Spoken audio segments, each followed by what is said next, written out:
Today's speaker is Ms. Caroline Farmer. She is Deputy Director of the Victims and Citizens sections of the North Carolina Department of Justice. She's a Raleigh native. She received her undergrad law degree from UNC. She worked for several years in the Hunt administration as agency liaison and director of highway beautification. She was in private practice for a few years, and then she joined the Attorney General Roy Cooper's office in 2003. She was on the International Association of Chiefs of Police Task Force on ID theft, and she currently oversees the Attorney General's public education efforts statewide on topics such as identity theft, financial exploitation of older adults, and internet safety. Please join me in welcoming Ms. Farmer. Does everybody have these handouts? No. It should be, who doesn't have you? Okay. The reason I do this is it's a lot easier for you to, thank you, to scribble down notes on what I've given you, and if you need extras, I can get you extras, but this way you can put asterisks beside whatever it is you find important. So, here, you'll take this.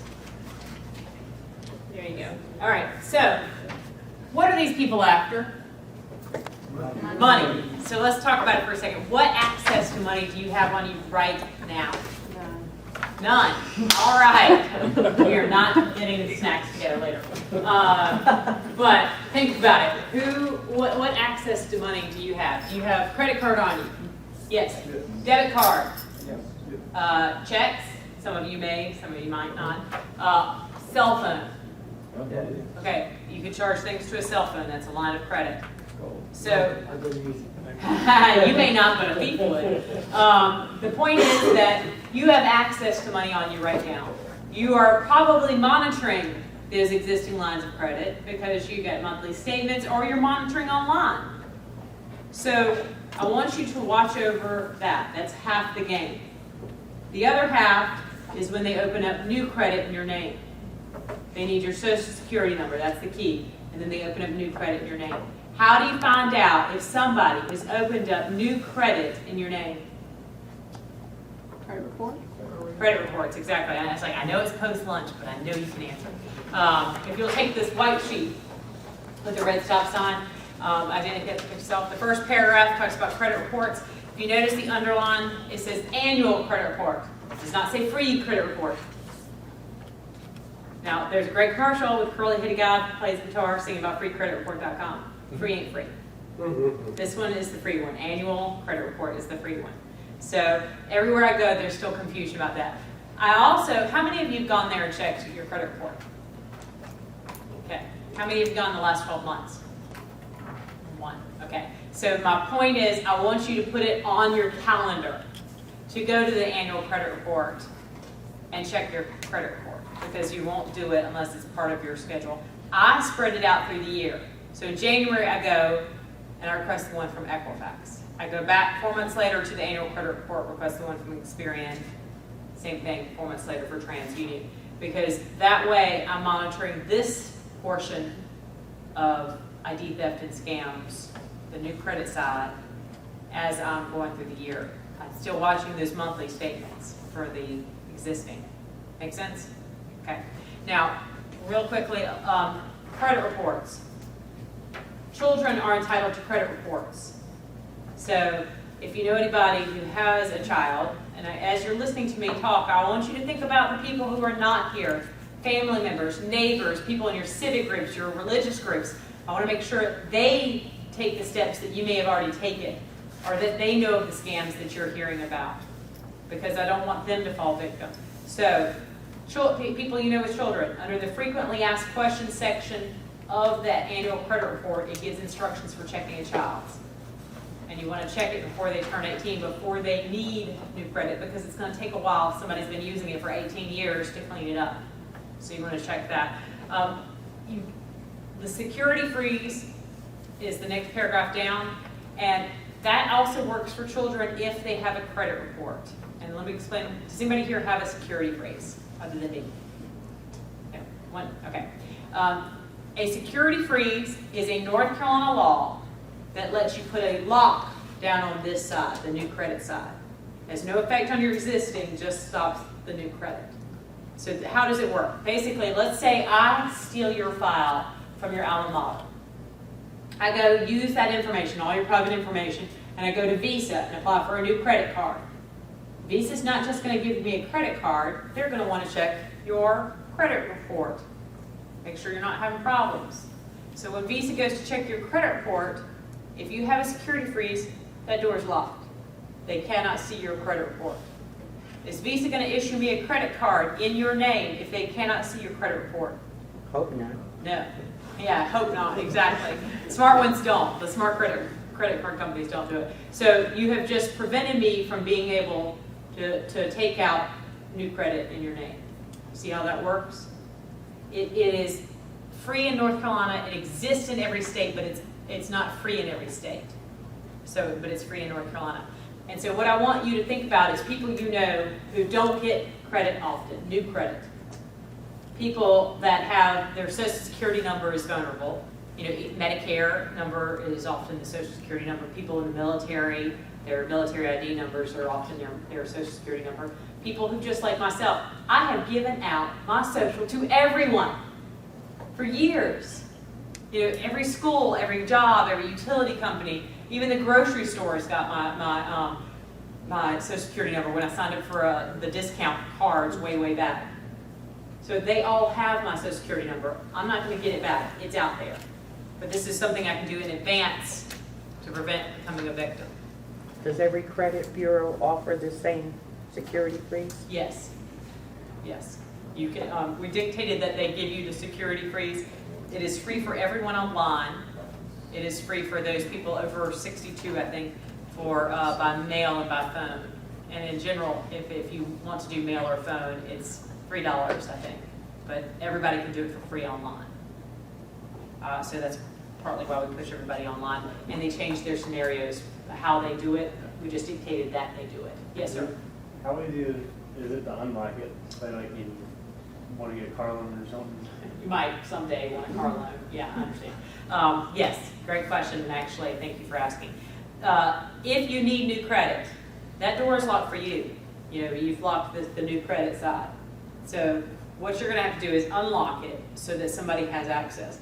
You're going to get a PIN number and instructions on how to unlock it, how to call this number and put in the PIN number here. Now, you don't get new credit often. So I want you to leave that in a file. You have a system, a lockbox, a firebox, a shoebox, whatever. You have a system for this kind of information. Put it into the system because it might be 3 years from now that you need a new car loan, or you want to buy a new house 5 years from now. Most of us don't get new credit that often. So why leave the door open all the time for new credit when we're not actually using it very often? So we're encouraging people to lock it down with a security freeze and then unlock it. And it takes 15 minutes from the time you provide them the PIN number before it's unlocked under North Carolina law. Make sense to everybody? Yes, sir. Great question. Only half of y'all have asked that question.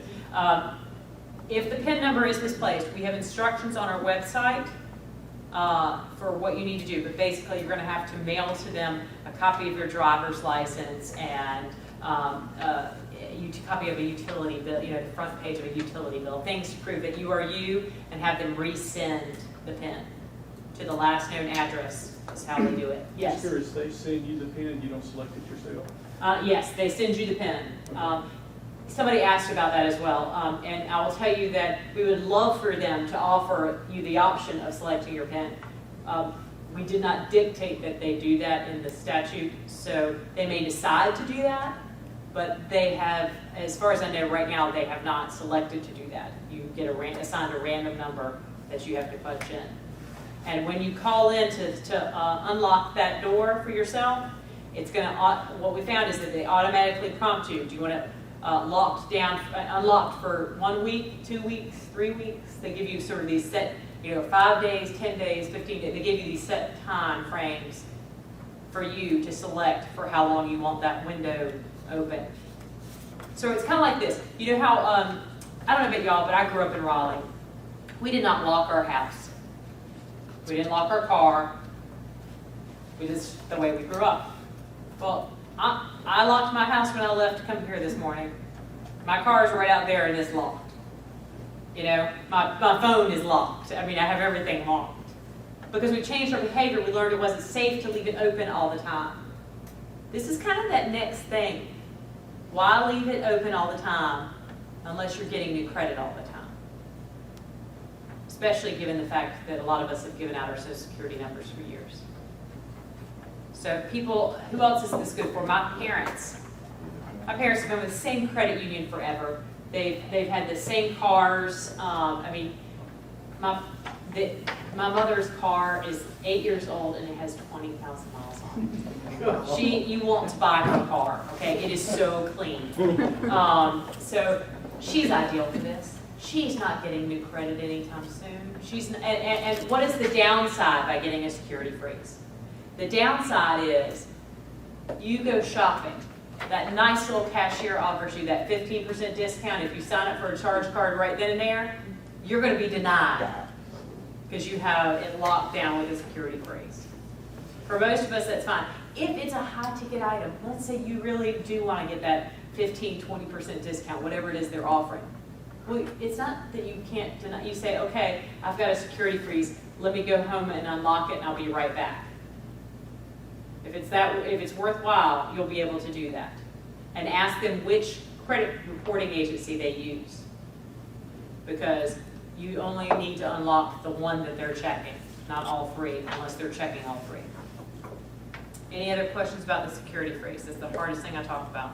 Can you unlock it through your phone? Yeah, you can call by your phone and unlock it. Yeah.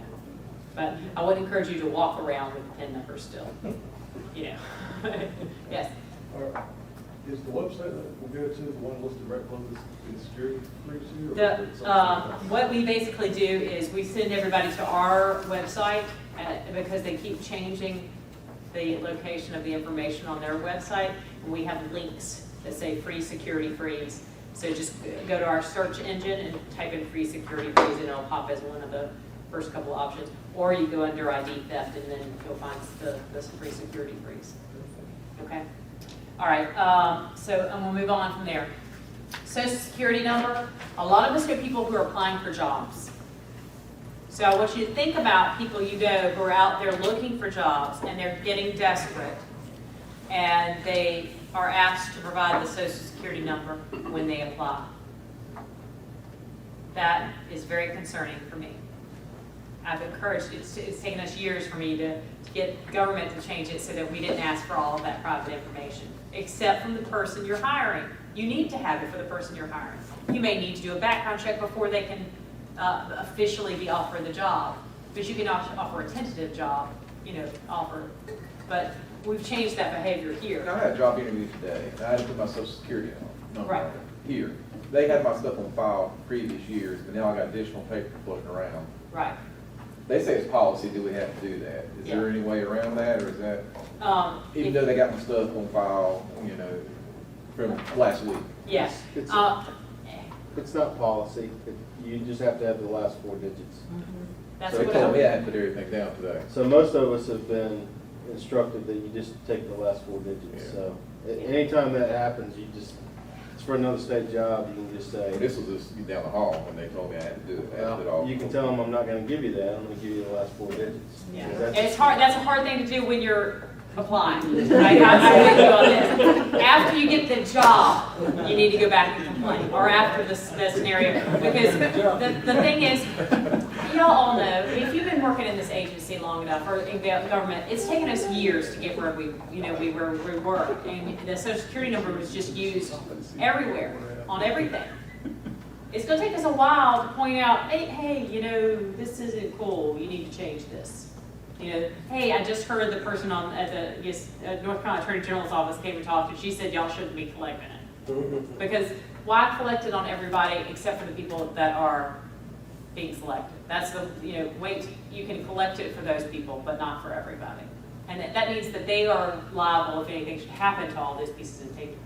Government's liable too. So that's the reason why we want to encourage it. So the people who are looking for a job, whatever. It's been the fourth time I've called. But the job offers out there online, they shouldn't be asking for the social security number up front. They shouldn't be asking for you to buy anything or deposit or pay for anything up front. But yet, when you're desperate and it seems like an option, people are doing it. As hiring managers, we're all required to ask for verification and education form, and on that form, we have to have them fill it out in front of us. Right. On that form is a social security number, and so, we've been instructed for several years, you just take the last 4 digits. Okay. They told me that that's what it used to be, but then they said we had to get the whole social security number. Okay, well, I'll let y'all talk about Don't who go it in. needs, somebody needs to be trained. Yeah, Because I support the last 4. Somebody just needs to be told. And that goes for IRS. When you write checks for IRS, you know how they tell you to put the social security number on the check? Well, here I am telling you not to put it on everything, and then they're telling you to mail it off. Okay, put the last 4. Huh? Used to be on the mailing label when you send your taxes. Yeah, and they've changed that. But the last 4, you want to put the last 4 because your name on your check plus and the address plus the last 4 means that you're going to be the one that gets credit for it. And that's really the reason they have you put it on there, is to make sure that you're getting credit for the money you put in, to make sure it gets identified with you. So moving on. Shredding, y'all all get shredding notices about things. I'll tell you that they're going to be less common.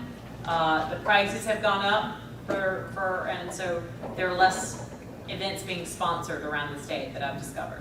So be prepared that when you hear about one, you need to act, because not everybody, they're not going to be as prevalent as they once were. Flipping it over to the back side, we're going to talk a little bit about passwords. I'll tell you that identity theft was actually going down.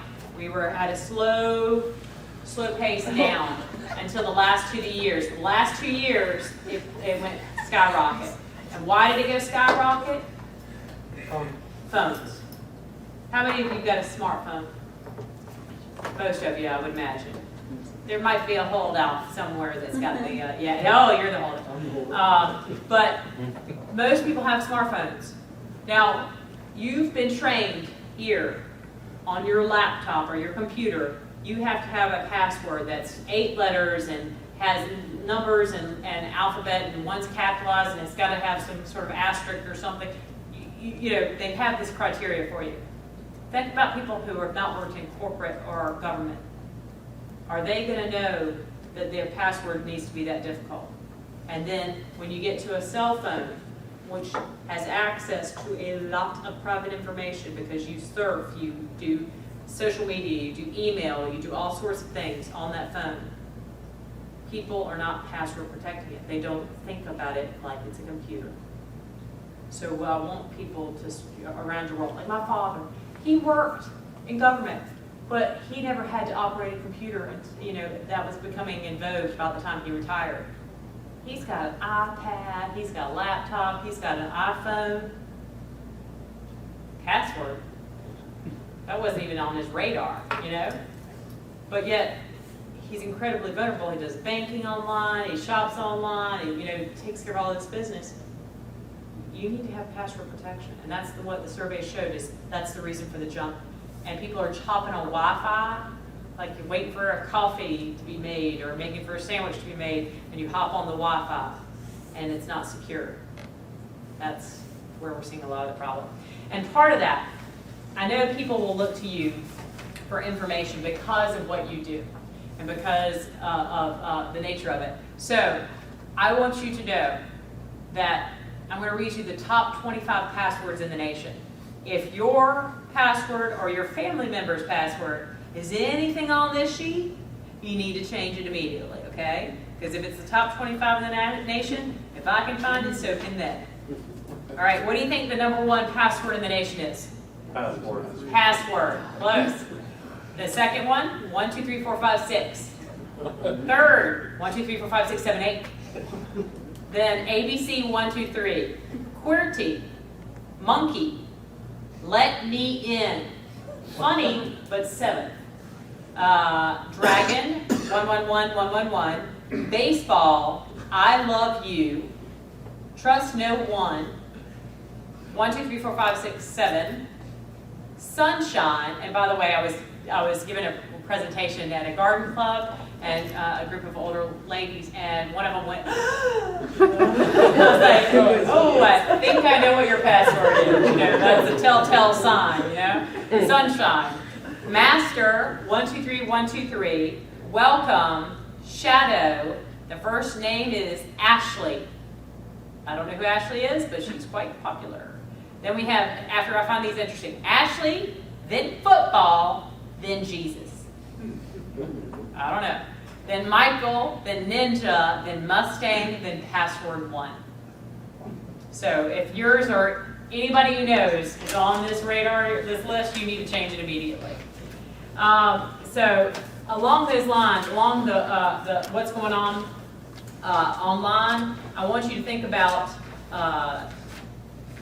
Facebook and online dating. We have seen a huge jump, there it is, in online dating. So what I want you to, in online dating scams. A survey from 2 years ago said 5% of the people on online dating sites were scam artists. We've had a huge number of complaints in our office, a giant jump. I know that number's gone up. You all know somebody who's doing online dating or have met their person online. So a couple things. I'm going to tell you a scenario. This scenario is applicable regardless of age, sex, race, and so forth. So keep this in mind. But it gives you an idea of what happens. 75-year-old man, small town, North Carolina. He's on Facebook.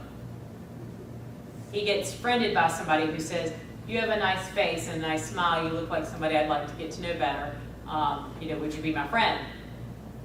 Wow. His wife died several years ago. Sure. Click yes. They start dialoguing. It is amazing. Every interest he has, she has. Every dislike he has, she has. They are soulmates. It is amazing. Now, the fact that she's 35, he is okay with. He is not going to worry about that. Age difference. The fact that she lives in Nigeria, that's okay too. He can fly her home. So they are going to get married. All right? Soulmates. 75. Doesn't have much time. We need to go ahead and hop on this. So he gives her money to come visit. So she's on her way to the airport, and the most horrible thing happens. She is hit. The cab she's in is hit. She has to go to the hospital. She's in the hospital for weeks. The emergency bills and so forth. She has no insurance. So what does he do? He's in love with this woman. Pays her bills. Pays her bills. Then she really wants to see him. But she has to bribe officials over in Nigeria so that she can buy a plane ticket, a second plane ticket to the United States. So he gives her money to bribe the officials and to get the ticket. By the time I talk to him, he's $100,000 into this person. $100,000, and he's never even met her. And the same scenario keeps happening no matter what the age is. I've had people borrowing money to help somebody that they've never met because they found their partner. So, and this is a young person. So, it happens across the age. Just make sure people know they shouldn't be sending money to somebody they've never actually met in person. Plus, how do we know that she is a she? Yes, she sent pictures. I understand that. That doesn't make her a she. And this brings us to, is actually a good segue to this handout about telemarketing scams. So, what you need to know is about telemarketing scams, and this correlates. Caller ID can be faked. So for free, I can make my phone come across on your caller ID as anything I want, which means I can be a sheriff, the IRS, the Department of Transportation, a hospital, neighbor, family member. I can come across as anything I want on caller ID. Second thing you need to know is there is software out there that allows you to change your voice to mimic someone else's. So for free, I can also make my voice sound like a 17-year-old boy. For free, This person in Nigeria can make himself sound like a 35-year-old woman on a phone call. You see how this can work? So understand that this can be faked. The known example for this telemarketing scam that I'm talking about with the voice change is the grandma-grandpa scam. Have y'all heard of that? Okay, some of you say yes, and some of you look at completely blank. The grandma-grandpa scam, basically, there is a crisis. The grandchild has been arrested in the hospital, car broke down, the wallet was stolen, they're out of the country, something major has happened. They need grandma, grandpa to do something. Wire money, give them the credit card number, go get a green dot visa, something. Respond. How do you know it's the grandchild? Because the grandparent probably said their name, always said Ashley, and then they say Ashley, yes. Yes, that's the old version. The new version, they've already researched it. They know who Ashley is. She's on Facebook. She puts way too much information out there, by the way. And Ashley, since you mentioned the name, and Ashley, she puts down her work number or her dorm number or something on there. So, and she accepts everybody as a friend. So the scam artist can friend her, learn all this information about her, call her, record her voice so they know what she sounds like. Call the grandma, sound just like Ashley. Need help immediately. You see how they put a little bit more energy into it, but the outcome has been much higher because who's going to deny their grandchild that help? You see how this works? Now take it to something else that may apply to you. Let's say it's your neighbor. They post it on Facebook because we all have friends and neighbors that post where they're going. They're going to the beach for the week. They got tickets to go to such and such. They're excited about a cruise. They put stuff out there all the time. And they don't realize that people are watching and that they've accepted somebody as a friend that's not really somebody that they know. So then they put out there, so it's a neighbor. They call you because you can look it up. And they sound like the neighbor. They said they were on their cruise. Their wallet was stolen. They don't have a way home. They're with the family. Would you wire them money? Take it to another level, and somebody you know would fall for this. Let's say they call up the religious organization that you're involved in. They record the voice of the head religious person, who then then they pretend to be that person calling you, asking, saying, look, we've had some sort of embezzlement situation, the police are here, but we've got to pay our bills and we don't have any money. Is there any way you could give me the credit card number to pay for the electric bill? You all know somebody who would fall for that. And so these examples haven't occurred. I'm just letting you know what is capable, so you're prepared for the next thing, whatever it's going to be. Moving from that, do not call is all in that same section. Make sure you're on do not call. Go to the website, donotcall.gov. Verify that your cell phone, your home phone, if you have neighbors that are not online, check their home phone or cell phone and make sure that they are on the do not call list. And then I want you to complain. If you're getting calls from somebody who does not have a business relationship with you, it's not a charity or a political group, I want to hear about it. If it's a scam artist, we need to know so we can warn people.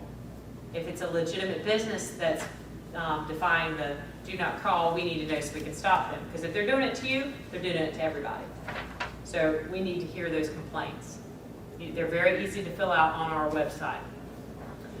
The top 2 complaints we got last year were both scams. This is Rachel from Car Care Services. We want you to move all your debts onto this one low interest credit card.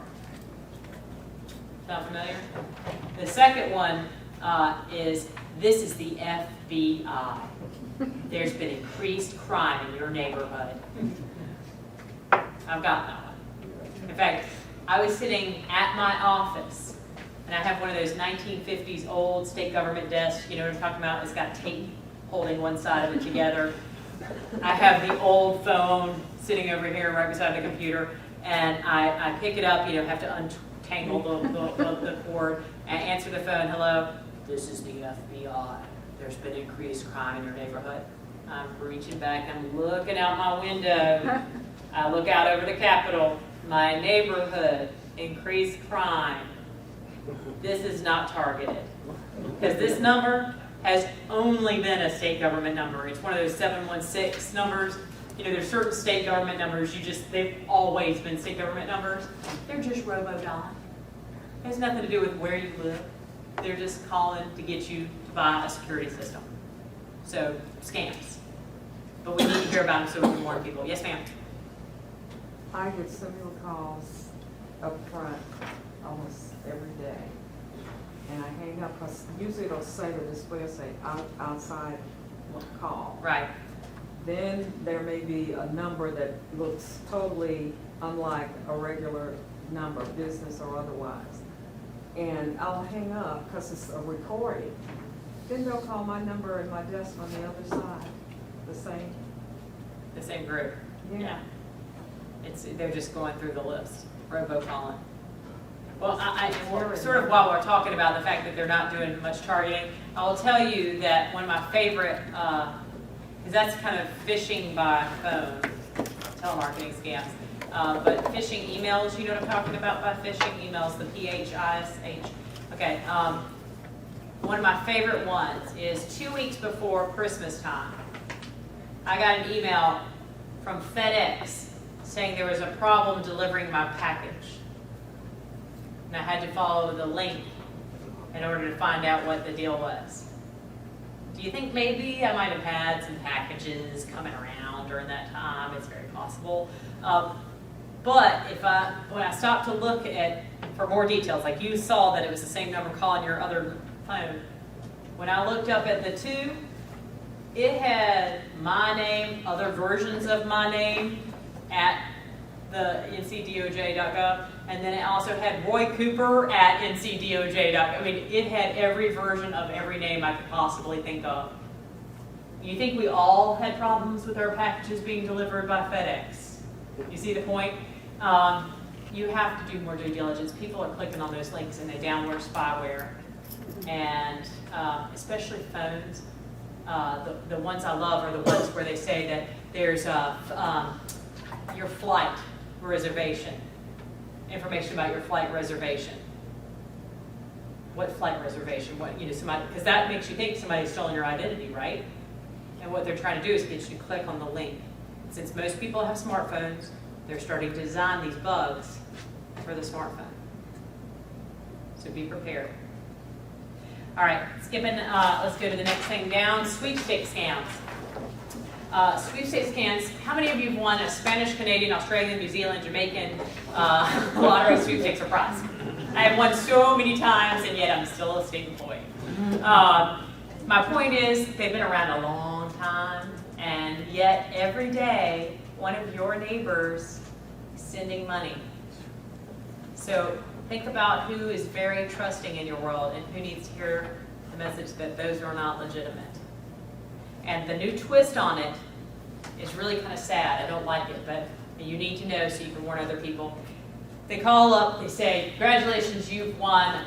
Is this your address? Yes, that's my address. Are you going to be there at 2 o'clock tomorrow? Yes, I can be there at 2 o'clock tomorrow. Great. I need you to wire taxes and fees. Okay, they write it down and they have to think about it. Then they realize, okay, this is a scam. This is not really it. So they call back at noon the next day. We haven't received your wiring, your taxes and fees. And they say, well, I'm not going to send you the money. And then they say, well, I'm going to be at your house at 2 o'clock this afternoon, in 2 hours. I'm driving on I-40 right now. And if you haven't wired the money by the time I get to your house, I'm going to kill you and everyone in your household. They're targeting people who are known to live alone.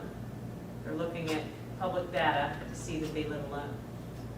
Think about it. You live alone. Someone knows your address. They're on I-40 and they're going to be at your house in 2 hours. They're trying to scare people into action. And what I want is for people to know this. You're still going to be scared to be threatened. But at least there's going to be some part of you that knows that it's a scam. If you've been told in advance. So that's why I just want you to make sure that people around you know that. All right, investment scams. Do y'all get invited to your free meals for tax avoidance and estate planning and financial planning and that kind of thing? Okay, I used to get invited a lot. I don't know, I've apparently gone downhill as far as the criteria because I never get invited anymore. But be aware, investment scams are on the rise. And the penny stocks, that's been one of the ones that has been hit hard. You need to be talking to the government agencies that license these people. You need to be talking to people in this realm other than the person who's selling. Like if you go to a free meal, let's say, and somebody offers you this thing, and it sounds appealing, because they're not investing in a free meal unless it sounds appealing. They know that you're going to want it. You cannot sign up for whatever that is right then and there. You need to talk to someone else. You need to check to see if this item, whatever it is right for you. For example, we've had a problem with people selling to 85-year-olds 20-year deferred annuities. That means you're 105 when you get your money back. That is not a wise investment for an 85-year-old to make. It might be a wise investment for some of you, but not for an 85-year-old to put all their money into a locked up until they're 105. So you need to make sure it's right for you. And you also need to make sure that these people are legitimate brokers, that they're following the rules, because people say, yeah, I've made a lot of money on it. They made a lot of money like on paper, but is it really actually doing what they say do? So just check it out. Secretary of State's office does the licensing. We do unfair and deceptive trade practices. There's a whole bunch of us that talk about it. So just if you have a question, call. Double check. Make sure this is legitimate before you go down that path. Flipping it over, we're going to talk about the middle section, home repair. Home construction and repair. Everybody know you're supposed to get 3 quotes, right? 3 quotes. And then have you heard you're supposed to make sure that they're licensed and insured? Licensed and insured. Okay, how many of you actually check with the licensing agency that they're still licensed and check with the insurance company to get a certificate of insurance? Crickets. That's how it is across the board around the state. We are harder hit in home construction and repair for that reason. We are a bit trusting still as a community, which is a lovely thing. However, this is one of those areas, especially with our lovely highways, where people pull off, do a scam, get back on the highway, go to the next town. And that's what they're doing. So you need to check.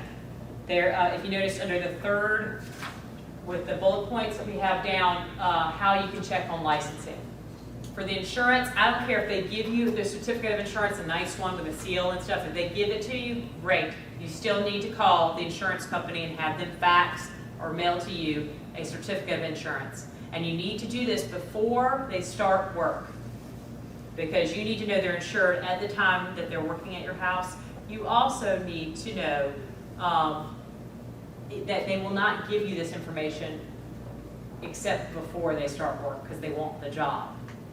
In the middle of work and after the problem occurs, it's really hard to pull that information out of them.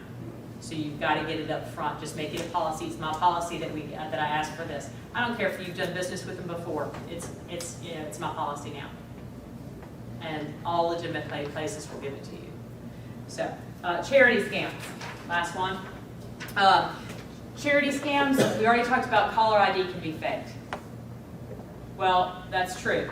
So you get a call and it says Red Cross, but then you answer the phone and they say, this is Red Cross of America versus American Red Cross. Are you going to catch the difference?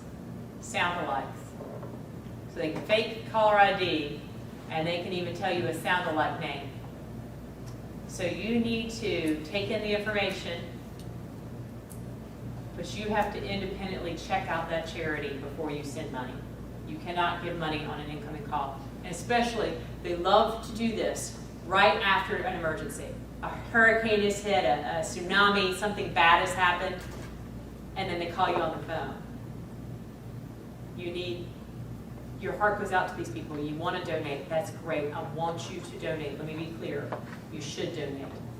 However, you need to make sure it's going to the right place. There's a bunch of charity watch organizations online, including the Better Business Bureau. You can check out businesses and charities on their website. So get in the habit of checking out these charities, because some of the like the law enforcement, the firemen, and the EMS you get a lot. How do you tell the difference? You don't know, so a lot of people just donate because they just don't know and they don't want to make a mistake and upset anybody. So, or their hearts go out to those folks that do this. So know that you've got to double check it. Make it a policy. All right, lastly, I want to talk about loans. We know a lot of people who have had financial problems recently, and they've had to get loan modifications. They've had unemployment and other problems. You need to understand some of the common scam techniques so that you can recognize whatever the next thing comes up. The first one I want to mention is Community Mortgage Assistance Program. Community. Makes you think we're all in this together.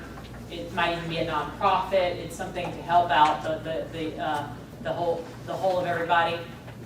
And this group advertised on faith-based radio stations. So community mortgage on faith-based radio. Sounds sort of like a faith-based nonprofit maybe, helping out people to get back on their feet.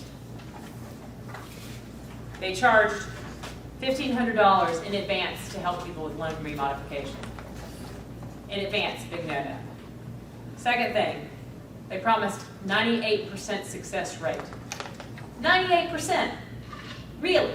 Do you know anyone who has a 98% success rate? The weatherman doesn't even have that. So, and they also guaranteed your money back. Do you think people got their money back? No. So that's one of the types of scams. They use the faith-based, they use the name to make it sound like it's something that's a nonprofit. Another one, they promise either an accountant or a lawyer will review your loan documents. So you're going to have a review of your loan documents, because if you have an error in your loan documents, they will have to renegotiate and give you a lower interest rate and give you a loan remodification if there's an error. And there's always an error. That's what they tell people. So they charge 1 month's mortgage up front. And then they have what they say is an accountant or a legal review. There's no accountant, there's no lawyer that's looking this stuff over. And do you think that people get the loan remodification from this? Find the errors? No. So, and lastly, you've seen the big buildings that say, we buy ugly houses. You know what I'm talking about?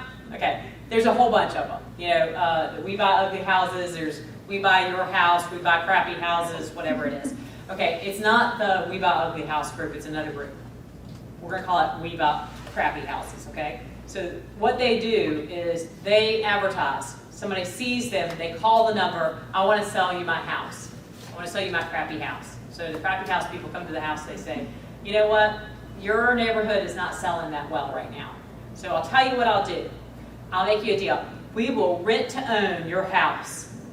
So that way your mortgage is covered and you can move on. And what we're going to do is we're going to have somebody who wants to buy your house that doesn't have the financial, they need to build their credit up, and by renting it, they'll build their credit up so they can buy your house in a year or two. Great, win-win, helping somebody, you get taken care of, it's great. Okay, so then what they do is they say, okay, you're going to sign over your deed to this trust that's run by the crappy house people. So they have your deed, but you still have the debt. See the problem here? So from the very get-go, people don't realize they have just signed away their equity, and they have the debt still. So put them aside. Now they advertise a rent to own. People come, oh, the perfect house, my dream home, yay. $2,000 to $5,000 option to buy, right down in the front. They pay. Then they pay a really high monthly rate because they're paying for the mortgage for the first guy, plus the crappy house people need to make some money, so they're paying this much on a house that's worth this much. every month, they're making that payment, and the crappy house people say, we're gonna try to get you financing, we're gonna work it out for you. So after a year, still can't get you financing, still can't get you financing. 2 years, still can't get you financing. So at some point, they've been suffering having to pay this really high level of rent every month, and they walk away. So they're out the option money, they're out all this money that they paid extra for this house. So those are the first victims. Now bring back the person who originally used to have the deed. Now he has the mortgage. Who's paying the mortgage? These people have left. Who's paying the mortgage? No one. So nobody's paying the mortgage. They start to default on their loan. But the deed's somewhere else. They can't actually do anything because the deed somewhere is owned by the crappy house people. You see the problem? So you get two victims in this. And they're hitting people while they're low, and I don't like it. So you're going to have people who are going through tough times, who need to sell, who need to think about refinancing. Send them to the Bankers Committee, North Carolina Banking Commission, send them to the North Carolina Housing Finance Commission. There is organizations out there to help. If somebody just lost their job, there is actually something at the North Carolina Housing Finance where they can apply before they default and get assistance. There's also stuff for after they default, but if you can catch it before, it's a better plan. So, and they can help them for like 2 years on getting back on their feet. So just know that there's assistance out there for real friends and people around you. Any questions about what I've talked about? I have a quick Yeah. question. Do you have very many complaints, or did you in the past, scammers calling or saying that they can sell your timeshare property? Yes. And you send a certain amount of money, I even emailed it to them, they're supposed to advertise, take care of everything. Nothing happened. Yeah, and we have, I would say, a large number of people who, the timeshare, and so there's a specialist in our office who works mainly on that because there's so many people who get talked into renting their timeshare or advertising it and so forth, and it sounds verbally like it's a great deal, and then in reality it turns out not to be. So, yeah, so, but if you know anybody in that situation who gets hurt, tell them to call the office, file a complaint so we can start getting involved. I know at some of the other sessions, they came up afterwards and they talked about Craigslist and the advertisements on there for, renting a house. I got called to Spain all of a sudden and I had to leave, and so I'm renting my house, and it's $500 a month because I just need to cover the mortgage. It's a 5,000 square foot house. Does that sound a little bit too good to be true? Yeah. There's all sorts of ads. If you have people that question, it sounds too good to be true, what do you think? Have them call our office. We'll know pretty quickly. We see this stuff pretty quickly come through. So we'll be able to assess if y'all can't. But I would rather them call and ask up front before the money goes in than afterwards, because it's a lot harder to get the money back once it leaves. So if anything pops up along the way, I want you to definitely contact us. Any other questions, concerns, thoughts? Okay. If you want to help a nice little Nigerian get the money out of his country, I'm going to ask you to call me before you do that, okay? If you think you're inheriting money from somebody you never knew was a relative until they contacted you about your inheritance, I have some really bad news. They're not related to you, and you're not going to inherit any money. But yet people still fall for these. They've been around a long time, just like the Sweepstakes scam. Please make sure people around you know about these. And on behalf of the Attorney General, thank you very much.